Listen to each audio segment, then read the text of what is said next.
hacer esta actividad con la Fundación Ortega y Gasset. Ha sido una feliz iniciativa, en particular una feliz iniciativa de Carlos Newland, que está sentado a mi lado y que es el que más ha estudiado. Espero que todos los demás también hayan estudiado un poquito para la reunión. Realmente estamos muy contentos de poder rescatar una personalidad tan importante y que nos era en buena medida desconocida, las ideas económicas que tenía. Responde a los objetivos de la academia de rescatar las buenas ideas en economía, en particular en la historia de la Argentina. Así que realmente muy contentos. Yo empecé a mirar un poco la vida de Justo y vi varias cosas que me sorprendieron. Una que me sorprendió es que era médico. Y después me puse a mirar el listado de los miembros de la academia nuestra, en los orígenes, cuando se fundó la academia, y había varios médicos. Por ejemplo, Nicolás Repetto, que fue discípulo de Justo, también era médico. Y la primera persona que ocupó el sitial que yo ocupo ahora, que es el sitial número 20, era Telémaco Susini, que fue el primer otorrinolaringólogo de la Argentina. Así que hay un vínculo así que también notamos, ¿no? En general en la profesión nuestra a veces los economistas tienen hijos médicos y los médicos tienen hijos economistas, solo hay alguna regularidad. Así que estuve casi tentado de invitar a alguien de la Academia de Medicina, pero bueno, no estuve. Y la mujer fue una de las primeras médicas. Así que la segunda cosa que me sorprendió, también gratamente para mis orígenes, es que era italiano. Era del origen de Justo, se llamaba Justo. ¿Vieron el artículo de Rodríguez Brown? Era una familia que se había españolizado el nombre, se habían ido a Gibraltar y de ahí cambiaron y se vinieron para aquí. Así que, bueno, nuevamente me parece una feliz iniciativa, espero que la podamos repetir en el futuro, les cuento que esto va a ser un éxito. Y le agradezco acá, está presente el señor presidente de la Fundación Ortega y Gasset, el doctor Aras, así que no sé si quiere comentar un poco brevemente, lo invito. Así que, bueno, esperemos que nos salga lindo esto. Muchas gracias. Muchas gracias. Por supuesto, mis primeras palabras son de agradecimiento, pero en este panorama de la relación entre la medicina y la economía en estos tiempos de cortes y recortes me parece obvio, ¿no? No es paradójico. Pero bueno, dejando eso de lado, siempre para la Fundación es un gusto el poder unirse con otras instituciones y desarrollar actividades conjuntas, en este caso con la Academia de Ciencias Económicas. Siempre fue una preocupación de la Fundación Ortega, desde su fundación por parte de la hija de don José Ortega Gasset, Soledad Ortega, el poder procurar ámbitos de reflexión y ámbitos de pensamiento para todo aquello que fuese fundamental para la sociedad. Y creo que el poder encontrarnos hoy con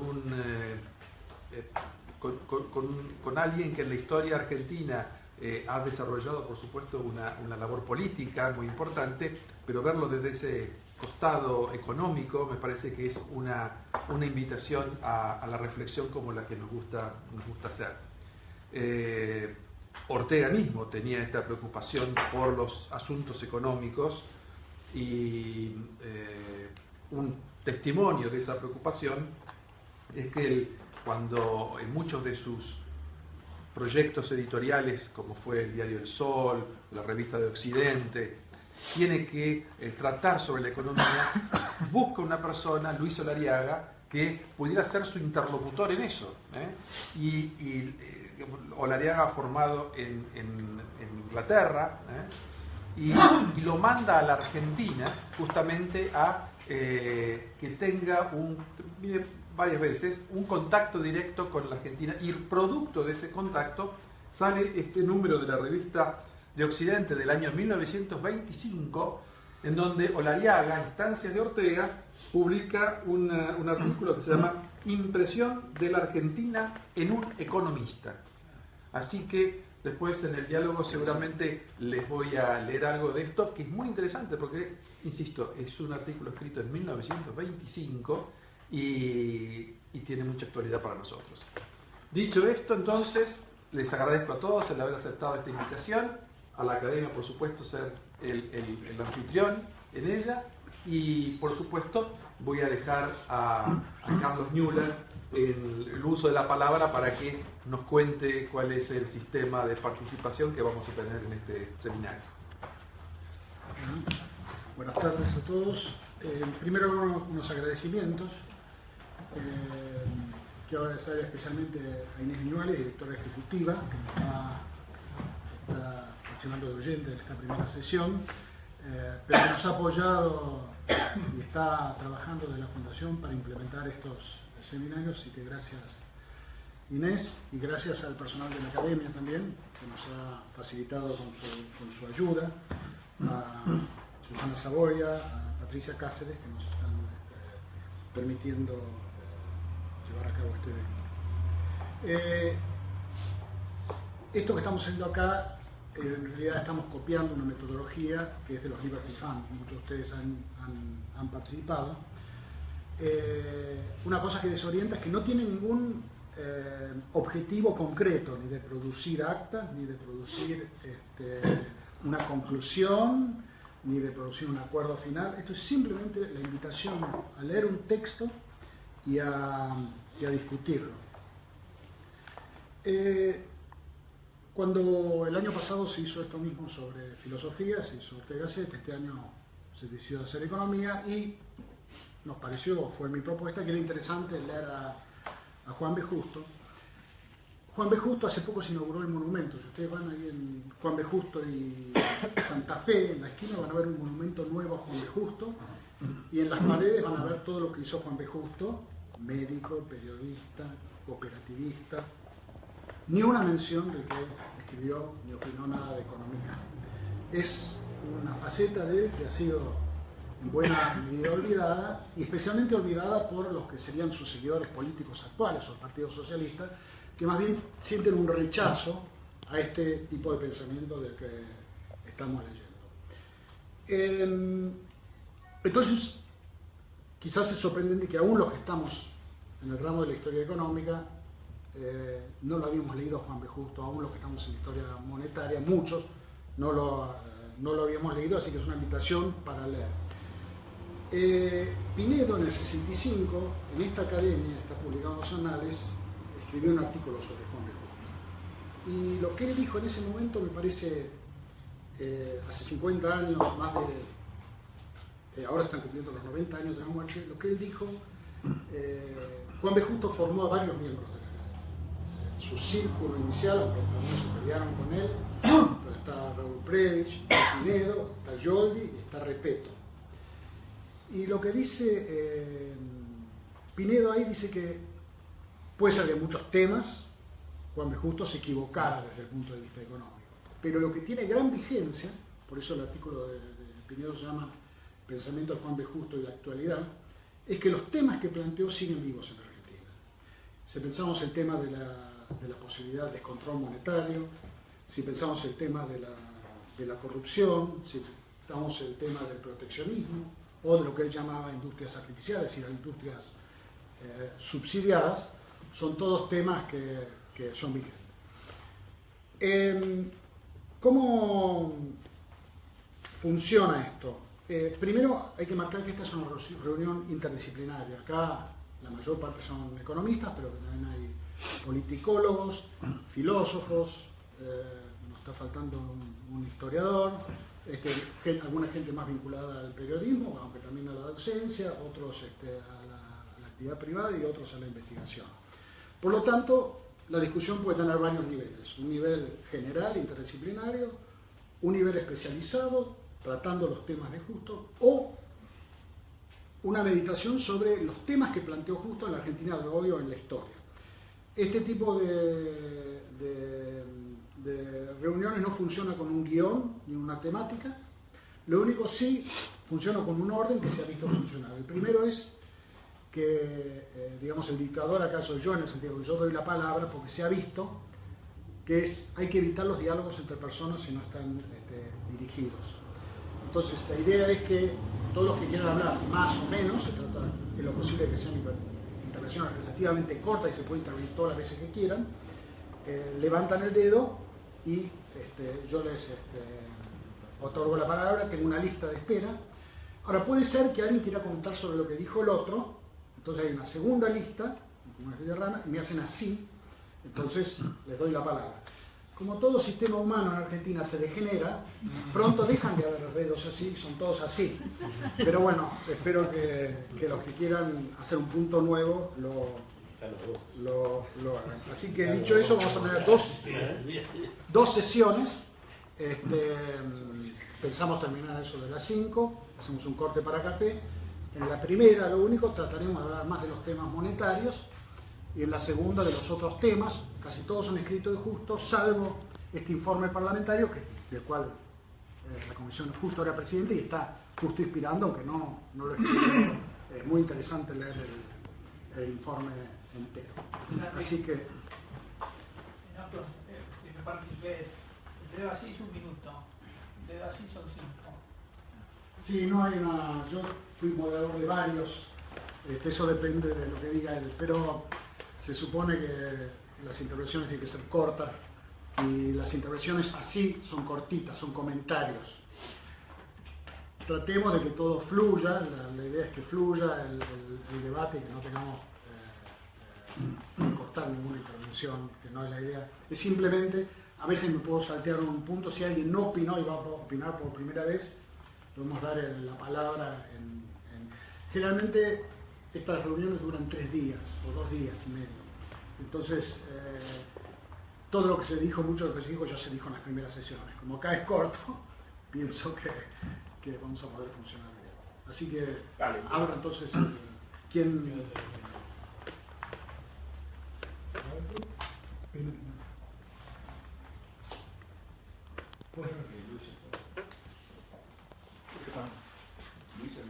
Sí, sí.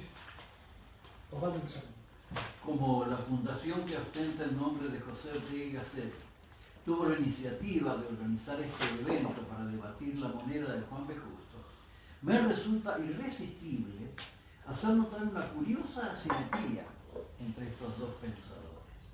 También existen ciertas similitudes. Ambos fueron diputados, comprometidos con la política de sus respectivos países y fundadores de agrupaciones políticas.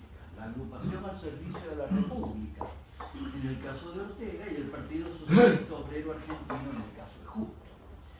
Las similitudes, sin embargo, no llegan mucho más allá. Ortega era un liberal que expuso más claramente que en sus otras obras en La rebelión de las masas su temor de que lo gregario y lo colectivo devoren al individuo, y defendía intensamente la libertad individual como valor supremo contra el crecimiento del Estado. Pero Ortega no muestra un apego de igual intensidad por la libertad de comercio, ni un repudio explícito a la protección arancelaria. Es verdad, no defendió ninguna forma de proteccionismo, ni criticó la libertad de comercio, pero tampoco nos legó su visión al respecto, sino que parece haber elegido abstenerse de tratar estos asuntos o tratarlos de manera implícita, sin profundizar. Era un liberal que podía dejar momentáneamente de lado a Adam Smith y a David Ricardo para que se hagan compañía recíproca, pero parecía decir: no cuenten conmigo. Por otro lado, Justo no era liberal, porque no planteaba ningún freno al poder, siempre que este fuera democrático y cada hombre tuviera un papel político que desempeñar.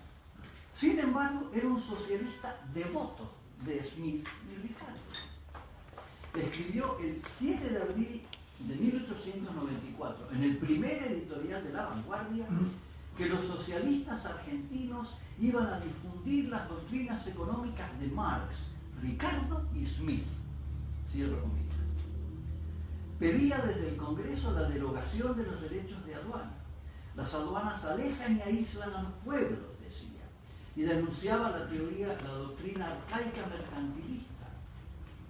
La abolición del proteccionismo, decía, solo amenaza las ganancias espurias que a su sombra realizan algunas empresas, y la renta abusiva de tierras destinadas, gracias a la aduana, a cultivos que económicamente debieran ser hechos en otros lados.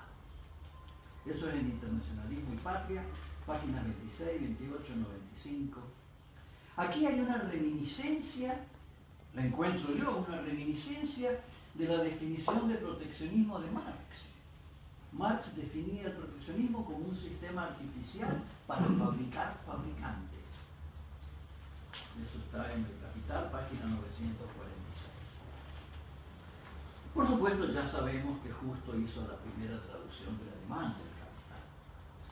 Pero también parece haber una premonición del teorema de Stolper-Samuelson, que habría de nacer casi medio siglo más tarde, si Justo creía que el sector protegido no es relativamente intensivo en el uso del trabajo. Su pensamiento monetario, y ahora vamos al tema de esta primera, fue terminante, a diferencia de Ortega, quien se abstuvo de manifestarse sobre este asunto tan caro al liberalismo. ¿Será esto una consecuencia de que a Ortega los aspectos económicos no le capturaban quizás su atención?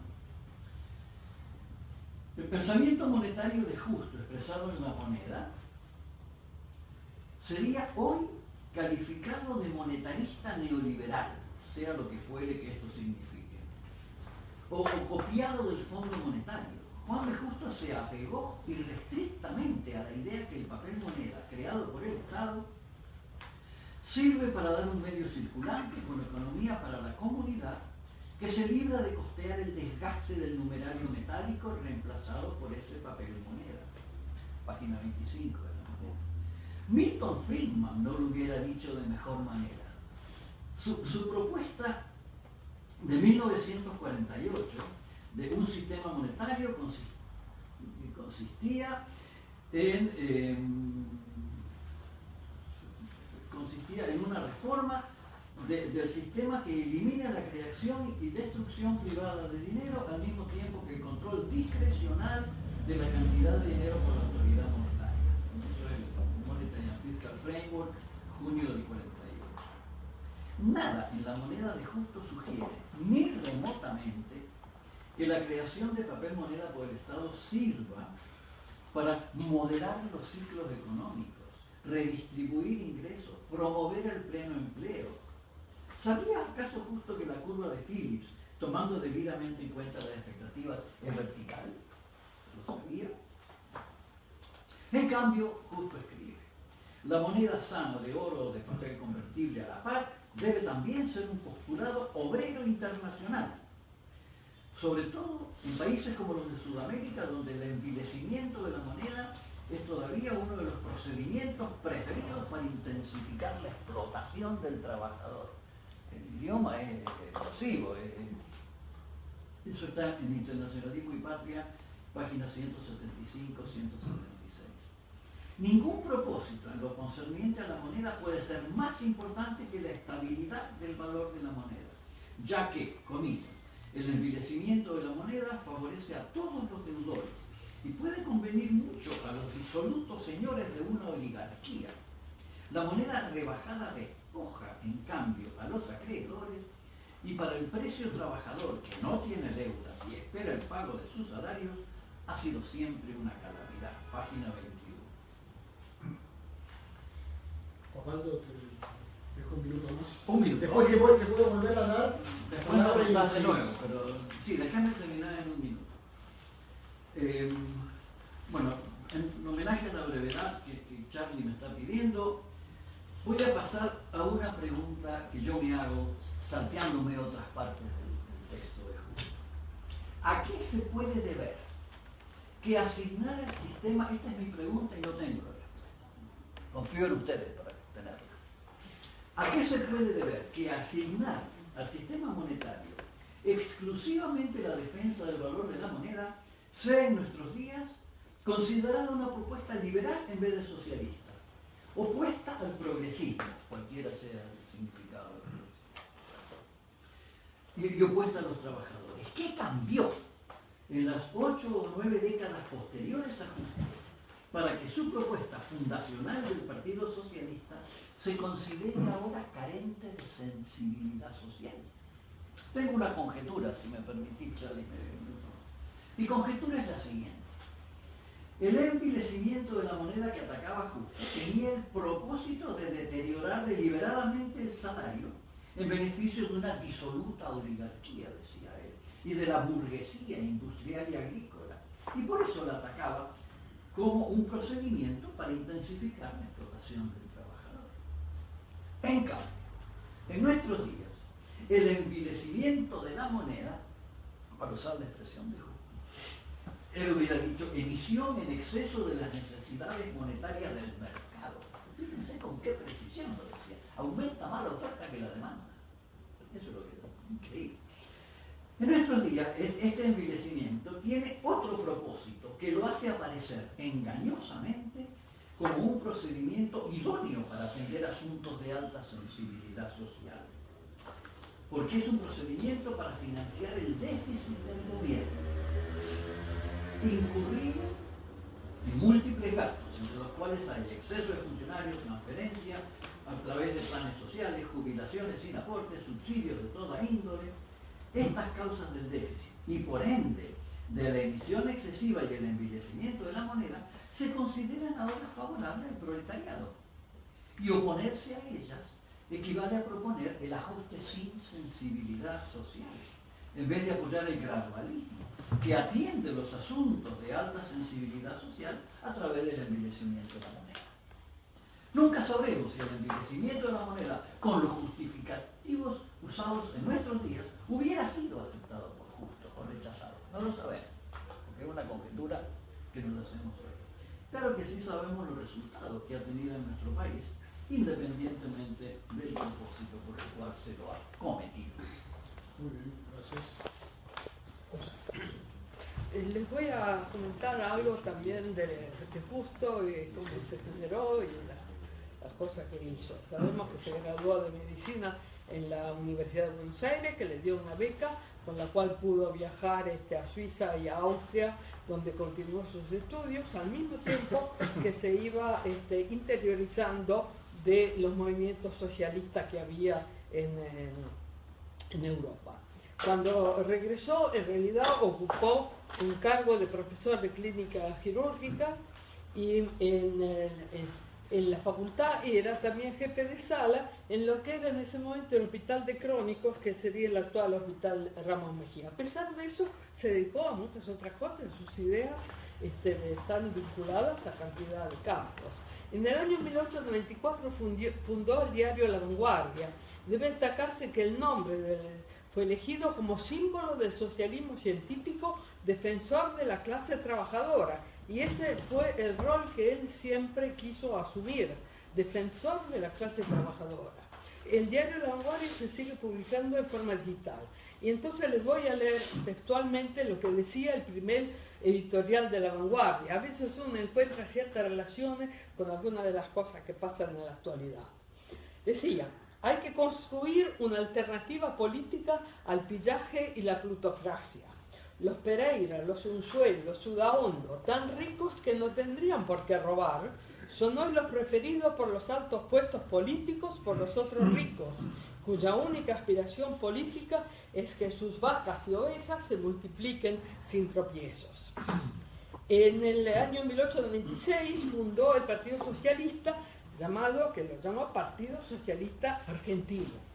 Y en ese año La Vanguardia se convirtió en su órgano oficial de prensa, y en su carta orgánica proclamaba: el Partido Socialista es ante todo el partido de los trabajadores, de los proletarios, de los que no tienen más que la fuerza de su trabajo. Las puertas del partido están sin embargo abiertas para los individuos de otras clases que quisieran entrar, subordinando sus intereses a los de la clase proletaria. Lo que es importante es patentizar nuestra independencia de todo interés capitalista o pequeño burgués. Después las ideas que desarrolla es interesante de considerar, que ya se van a hablar acá.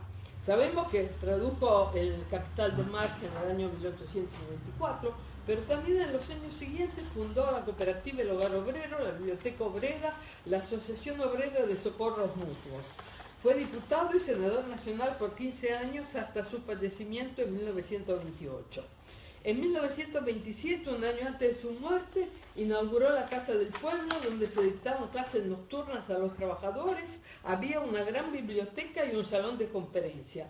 La Casa del Pueblo fue destruida en 1953 por un incendio ocasionado por grupos peronistas, alentado por un discurso de Perón, luego de un atentado producido en Plaza de Mayo en un acto de la CGT. Los conocimientos y contribuciones de Justo abarcaron aspectos muy variados: la política, la economía, la investigación histórica y la medicina. Escribió varios libros sobre tales tópicos. Yo acá les puedo mencionar Teoría científica de la historia, el socialismo argentino, Teoría y práctica de la historia, la intransigencia política, socialismo e imperialismo, la internacional socialista, el programa socialista en el campo, y publicado póstumamente La Moneda. En realidad no fue publicado póstumamente, porque hay una publicación de 1937, pero antes de eso se hicieron otras dos publicaciones de La Moneda, que es lo que se va a comentar acá. Y La Cooperación Libre también había escrito sobre eso. Y, un minuto más. ¿ya está? Un minuto más. Un minuto más tengo. Bueno, pero debe señalarse un punto, que en eso después puedo volver a conversar sobre eso, que las ideas que exhibía en esas obras fueron luego rotundamente rechazadas por los movimientos de izquierda, que por cierto no beneficiaron de esos movimientos de izquierda a los trabajadores, con sus actitudes y con lo que hicieron. Y también una cosa que quiero destacar es que fue, podemos considerarlo como el padre del cooperativismo argentino. Entonces dejo acá, después puedo volver a hablar.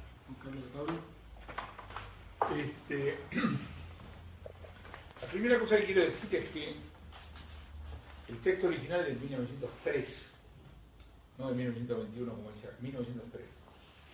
Lo que voy a decir ahora es conjetural. Este hombre escribió con la calentura de lo que pasó en Argentina a partir de 1899. Entonces me parece que es importante plantearlo desde el punto de vista histórico. ¿Qué es lo que este señor estaba viendo? No estaba proponiendo una cosa para todo el siglo XX, digamos así, me parece.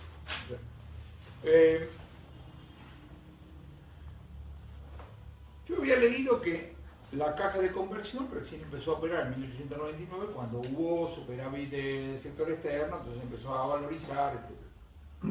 Y para generar, digamos, la reserva, hubo que parar el proceso de revalorización. Y esto a Juan B. Justo le parece una porquería, porque es entendible. Vos tenés acá asalariados, un país de fuerte inmigración, de modo que aparentemente problema de empleo no había. Si vos sos socialista y tenés pleno empleo, lo que querés defender es el salario real. En un momento donde, del lado de las exportaciones, tenés wage goods, y del lado de las exportaciones también tenés wage goods.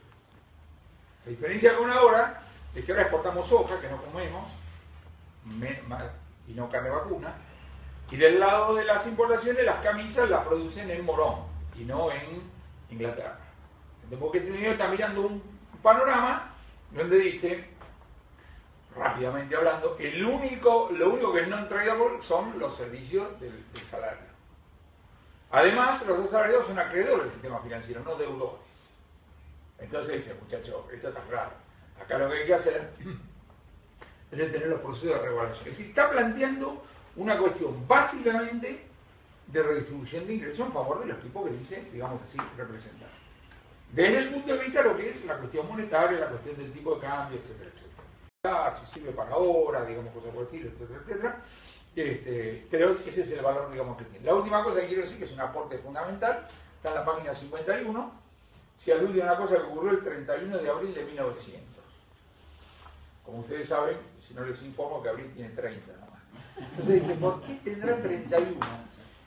Alguien me explicó que el año en realidad no son 365 días, 6 horas, 5 horas, no sé cuánto. Entonces dije, capaz que una vez en el siglo, entonces miré el calendario de 1900 y no tiene 30.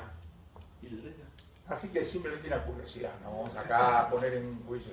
Un error de imprenta. Puede ser. No quería trabajar el 1 de mayo. Sí, Corte, ¿no? cortísimo. Sí. Sí. Osvaldo, vos hiciste una pregunta absolutamente crucial, y es por qué los partidos de la izquierda democrática, los partidos socialistas democráticos, abandonan estas ideas. Yo solamente después, quizá vuelva sobre el tema, quizá valga la pena tener en cuenta que Justo muere enero del 28, exactamente 9 meses antes de que empiece a manifestarse la gran crisis en los países agrícolas, ¿no? Y después viene lo que viene un cambio en el Mundial de Comercio, y entonces las ideas de Juan B. Justo en el Partido Socialista gradualmente van perdiendo fuerza a favor de un espíritu que yo llamaría rooseveltiano dentro del Partido Socialista, ¿no? Entonces de a poquito se van muriendo, no tan rápido como para que Repetto, miembro informante en la Cámara cuando se crea el Banco Central, no sea un feroz opositor a la creación del banco, ¿no?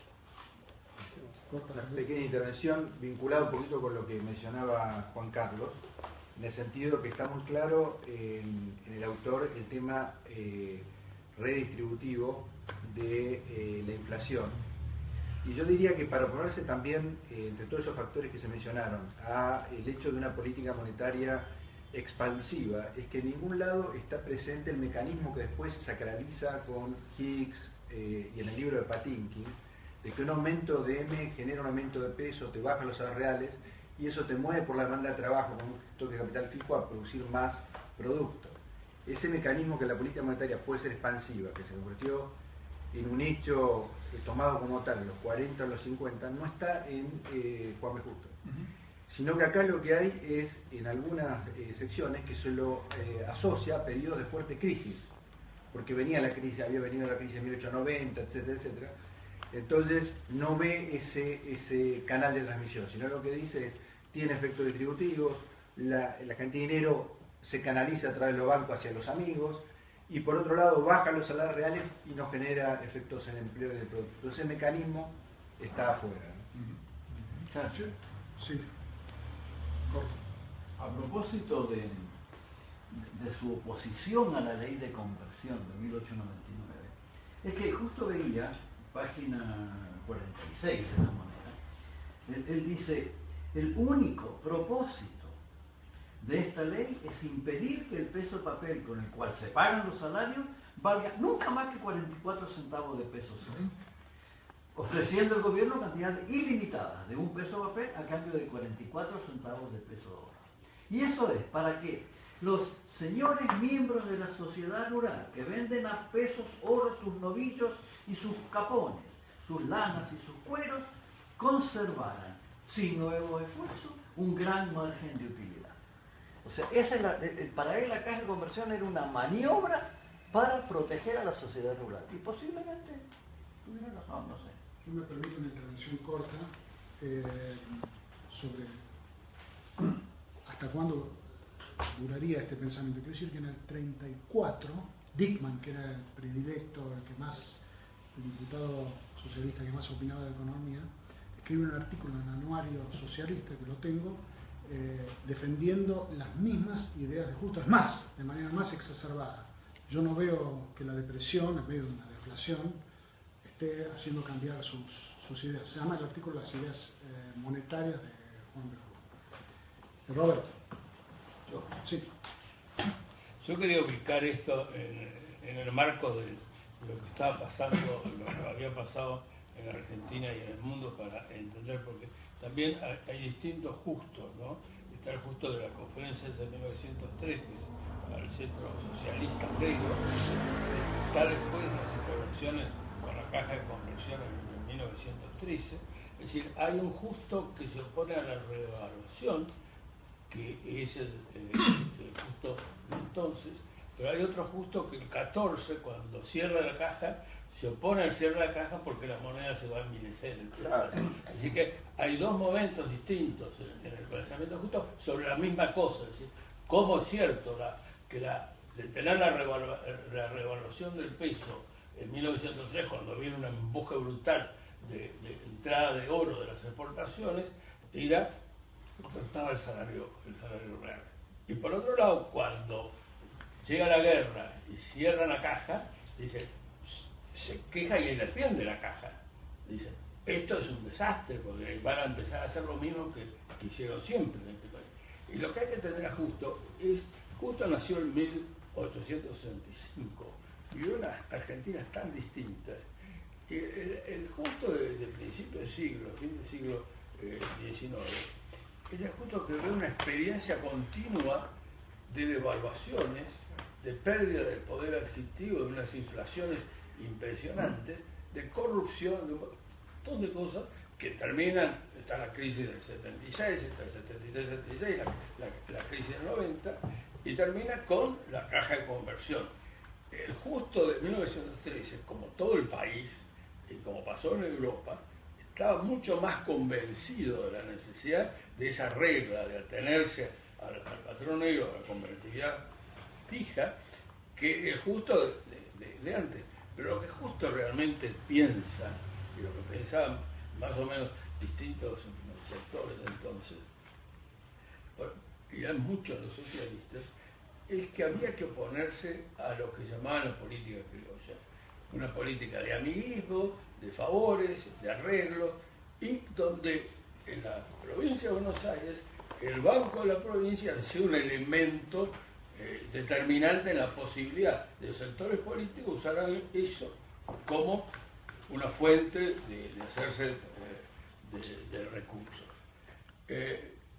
Eso es lo característico del 80, con todo el juarismo y todo el hecho de que mientras antes había solo un banco de emisión, que era la provincia de Buenos Aires, con los bancos garantidos, a cada provincia le dan la facilidad de obtener su banco de emisión, con lo cual viva el déficit y seguimos así, se emitió la cantidad, no llegó después al problema. Y justo el problema es que era socialista. A mí me parece que tiene mucho que ver el tema de que era médico, no tanto la economía. Es decir, en realidad le pasa justo y le pasa a Eduardo White, que era el ministro de Educación de Roca. Había que cambiar el país con la educación. Y era muy cientificista. Lo importante era entrar con conceptos científicos a la política y dejar la política de clientelismo que había en la Argentina. Eso es lo que lo lleva al socialismo, porque por eso el socialismo científico. Es decir, tenían una concepción de que había formas racionales de cambiar. Y justo ahí en el texto de ¿qué es lo que se debe hacer a favor de la clase obrera? Educarla, pero todo el tiempo habla de qué educación. Es decir, los obreros agrícolas necesitan alfabetizarse. ¿Qué más? Salud. ¿Qué más? Vivienda. En ningún momento, a pesar de que era socialista, habla de cambiar la estructura de propiedad de la sociedad. En ningún momento se propone, como Marx, que el problema central para hacer el cambio era eliminar la renta de la ganancia capitalista, que se producía por el hecho de una renta absoluta del dominio de los medios de producción, y es totalmente, y justo mismo que yo nunca fui marxista. Bernstein, que hace el socialismo alemán reformista, originalmente era marxista. Lo que lo lleva justo al socialismo es la oposición a la política clientelística, a la política criolla, y Marxista tener un enfoque científico, eso lo lleva a traducir el capital, etcétera, de la política. Es decir, saber, desde el punto de vista de una aproximación científica, de conocimientos elementales de economía que podía tener entonces, cómo podía llegarse a producir un cambio. Y en el primer artículo, que es la conferencia esta, que da el Centro Obrero, hace toda una historia monetaria, y una historia monetaria en el país, donde precisamente hay diferencia. ¿Qué es la moneda como moneda mercancía? Que es aquella mercancía que en vez de consumirse sirve para obtener otra y ahorra los costos del trueque, etc. Y que con eso se hace un avance notable.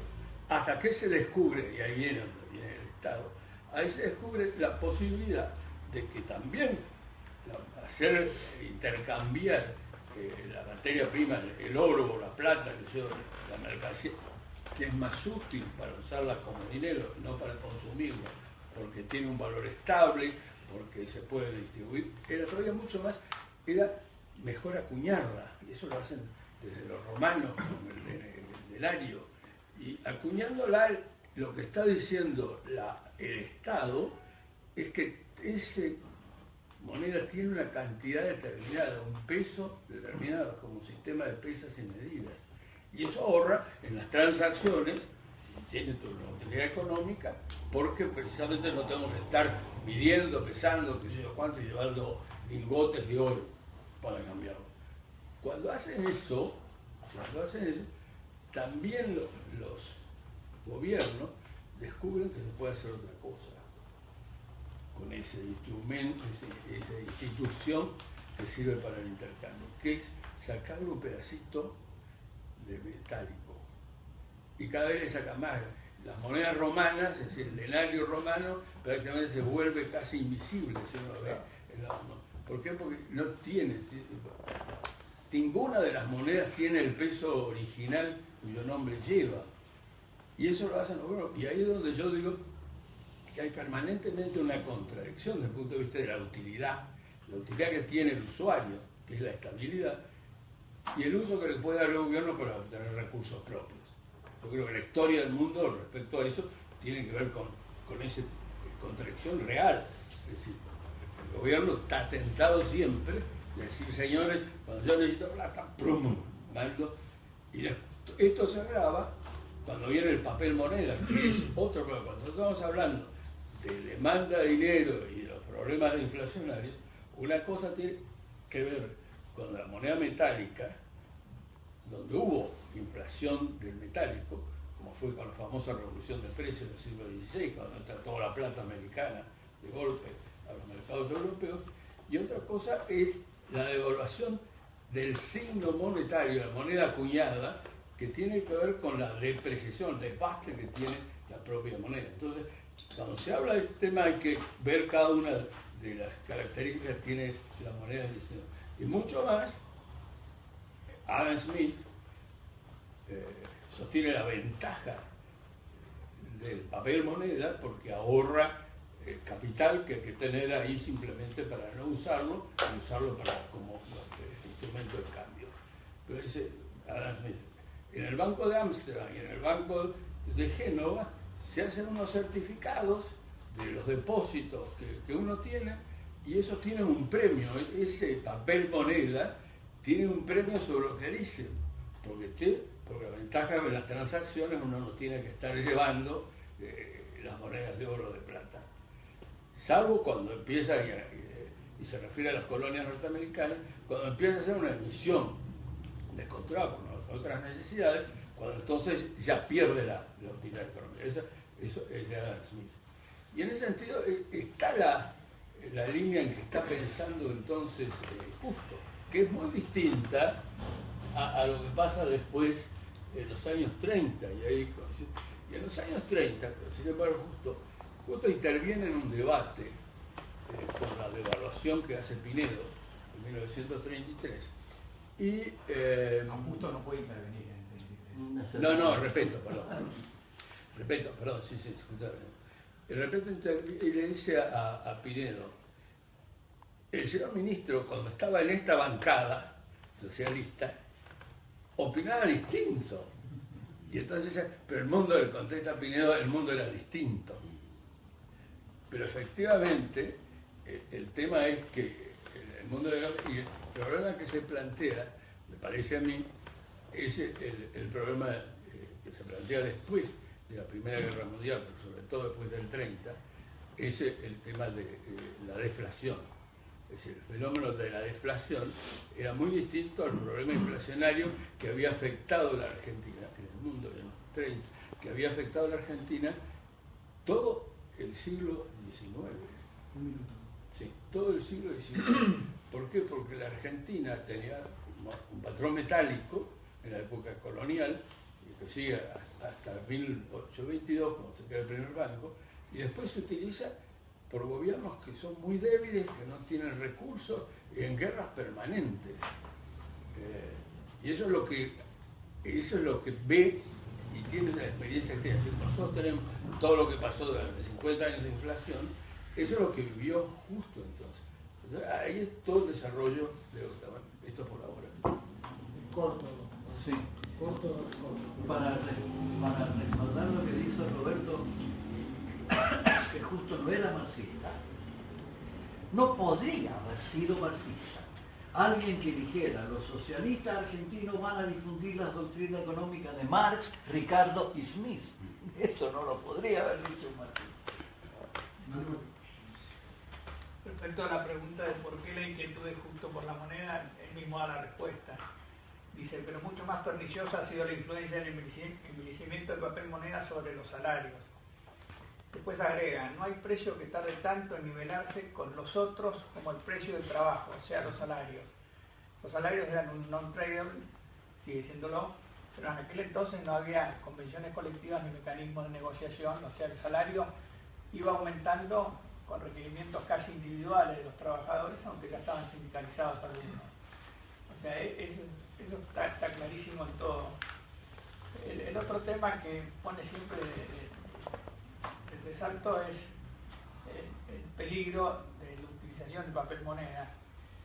Dice, si por ignorancia, por delirio del progreso, por pillería, un gobierno emite papel en exceso, sobreviene la depreciación del billete.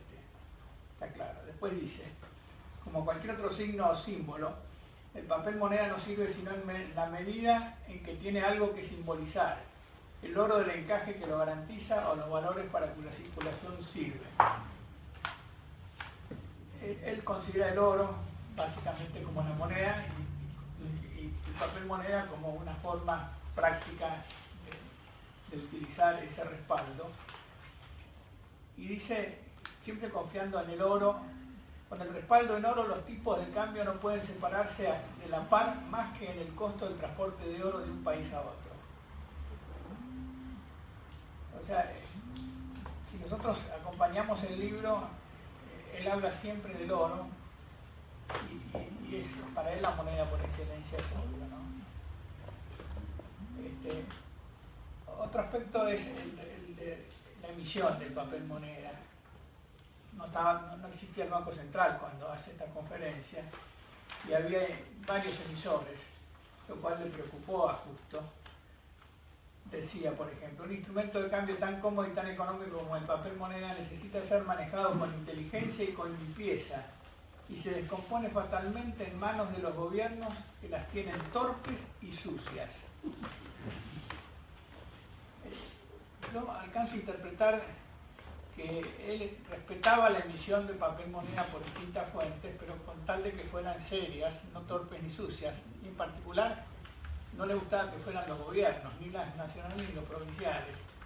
Hay una suerte de aproximación al free banking en las tesis de Juan B. Justo.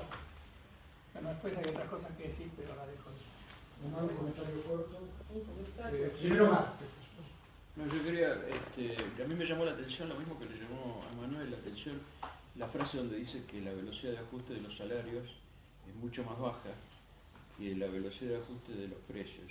Y cuando termina, que eso está bastante en las teorías modernas, la teoría de los contratos implícitos, los staggered contracts que tenemos ahora de Taylor, por ejemplo, que a uno le llama la atención porque eran mercados con contratos, los de ahora, ¿no es cierto? En esa época también había una reacción lenta.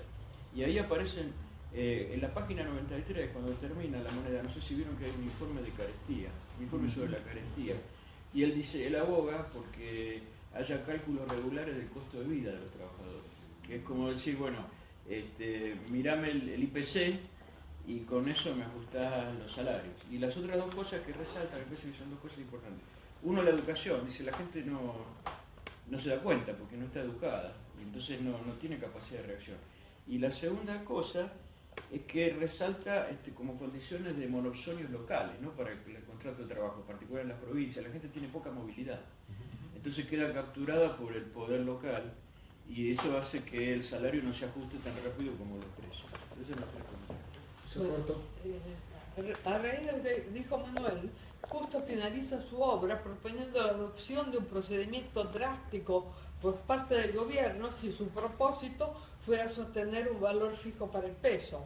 Se trataría de quemar todo el papel moneda que integre emisiones no garantidas hasta que en la caja de conversión se haya constituido un fondo de oro capaz de hacer frente a las peores eventualidades y la emisión no cubierta por encaje metálico quede reducida a un mínimo. Así que hay que quemarlo, el papel moneda. Sí, yo tengo 2 o 3 comentarios con referencia al método en tratar de discernir cuál es el pensamiento de una persona. Primero, a una persona le pasa el tiempo, va cambiando a lo largo del tiempo, de manera que es muy difícil. Hay los que estudian a Wittgenstein tienen Wittgenstein 1, Wittgenstein 2. Bueno, en ese sentido justo fue bastante coherente y no me parece que sea la dificultad mayor. El otro asunto es que todos nos movemos dentro de sistemas que tienen su esquema. Por ejemplo, yo tengo un sistema que tengo que estar a cierta hora esta tarde en otro lugar. Esto se está prolongando a esa tarde. Y después salgo, tengo que cruzar la calle de un sistema con luces rojas y verdes. ¿Cómo es la intersección entre estos dos sistemas a los cuales tengo que responder? Si respondo mal, me pisa el auto, la culpa es de Carlos. Entonces trato de reaccionar bien en esa intersección. Entonces traté de discernir cuáles son los sistemas básicos dentro de lo que se movía esta personalidad de Juan B. Justo. Y logro discernir 3. El primero es el ambiente que podríamos llamar ideológico. Bueno,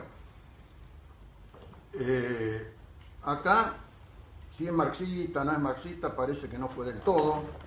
Yo creo que está matizado por sus otros 2 sistemas dentro de los cuales se movía, que era el partido, la acción política partidaria del Partido Socialista y la acción concreta como legislador, su tarea legislativa. Me parece que los 3 sistemas que determinan intersecciones en las cuales se orienta la acción y el pensamiento de Justo, yo elijo estos 3. Y me parece que algunas evidencias son, por ejemplo, él dice, el socialismo es la lucha en defensa y para la elevación del pueblo trabajador, que guiado por la ciencia tiende a realizar una libre e inteligente sociedad humana, basada sobre la propiedad colectiva de los medios de producción. O sea, él habrá citado a Smith y a Ricardo, pero no es muy ricardiano ni smithiano esto. Ahora, ¿por qué lo dijo? Y bueno, primero porque quizás lo creía en parte, quizás porque tenía que intermediar con su función política y con su función legislativa. Pero probablemente su pensamiento no era del todo marxista. Creo que él como médico y por su estudio de historia tenía una idea de evolución más que de revolución. De manera que ahí, digamos, en su esquema dentro de este sistema ideológico, están mediando otras cosas. Lo mismo ocurre cuando vemos la acción política. Él tiene que formar y mantener la unidad de un partido. Ahí necesita tener una ideología, pero al mismo tiempo atender a los requerimientos prácticos del partido, conseguir algunas cosas, al mismo tiempo dar educación. Entonces sus mensajes son que apoya desórdenes callejeros, pero no va por la toma del poder. Perdón, en la primera parte ideológica me olvidé de citar que si bien Portantiero lo identifica mucho con Gramsci, él se distingue mucho de Gramsci en el contenido de los mensajes, por un lado, y en que no está obsesionado por la toma del poder como Gramsci. Y finalmente, en la tarea legislativa, él se da cuenta que para lograr algo tiene que trabajar dentro del sistema, que la oposición sistemática al sistema no le va a dar frutos que lo respalden en su actividad política. Entonces, trata de funcionar dentro del sistema y es donde entra esta cuestión. Ahora, en esta surge de esto, me parece a mí, 2 de lo que no leí mucho, de lo que tuve para leer, 2 líneas principales, 2 que podíamos llamar acciones que fundan el razonamiento. El primero es que el gobierno está dominado por la clase capitalista o burguesa, como la quiera llamar, y que eso no ve que lo pueda cambiar él en su vida útil, de manera que hay que convivir con eso. En consecuencia, hay que tratar de que el gobierno intervenga lo menos posible, porque como está manejado por los que no me gustan, que no tenga mucho poder. No sé qué hubiera dicho si el gobierno fuera socialista. Eso es historia contrafáctica. El segundo punto es, bueno, ¿cuál era el tema principal de los trabajadores que eran la base política de él y a los cuales genuinamente quería beneficiar? Bueno, el principal problema está en una tablita con los números, yo hice los números. El deterioro del salario real de 1887 a 1897 fue 28%. De manera que el principal problema del deterioro era la inflación. Causa de la inflación, correctamente, tenía conocimientos económicos increíbles para ser un médico en esa época, emisión monetaria. Y ese es el tema principal. Y de ahí después deriva otras cuestiones, pero la obsesión es no deterioro del salario real, buscar las causas y no los efectos, y trabajar sobre esas causas donde el hilo conductor principal es el monetario. Corto, una observación José María, que es que eso que está tomado en las tablas que escribe el cónsul norteamericano Buchanan en esa época está en oro, y lo que no toma en cuenta es que los precios de alimentos desde 1875 van cayendo, así que el deterioro existe pero mucho menor, y en realidad a partir de 1893, 1894 hasta cuando llega la convertibilidad tenemos un periodo de alza. Después de la primera década, que parece la década más brillante desde el punto de vista del costo de vida, lo que dice Friedman, es la inflación del oro. El oro empieza a ser más barato porque estábamos todo el periodo en que el mundo se convierte al patrón oro, están bajando los bienes mientras el oro sube. Pero a partir del 1900 en el mundo el oro baja. Así que eso es un poco relativo, pero era el único dato que entonces tenía, que era comparar en oro. Como bien se dijo antes, la moneda nace como una conferencia, ¿sí? Y desde una perspectiva orteguiana uno tendría que mirar eso, ¿no? Es decir, una conferencia es un acto muy vital, ¿no?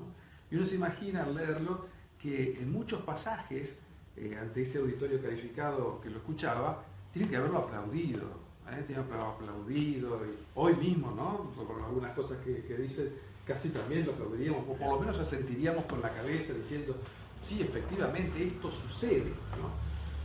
Pero, bueno, la moneda es el título, no es el único tema, ¿sí? Y la moneda pervive en el tiempo, más allá de ese acto vital que le dio origen, que fue una conferencia, y resulta que luego va logrando diversas reediciones.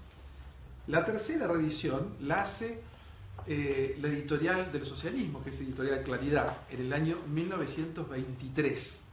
¿Se acuerdan? Al principio les comenté que este artículo de Olariaga es del año 1923. Entonces, si nos ponemos en la situación de un buen lector de Buenos Aires que recibe la revista de Occidente, pero también ha comprado el texto de Juan B. Justo, se encontraría con lo siguiente.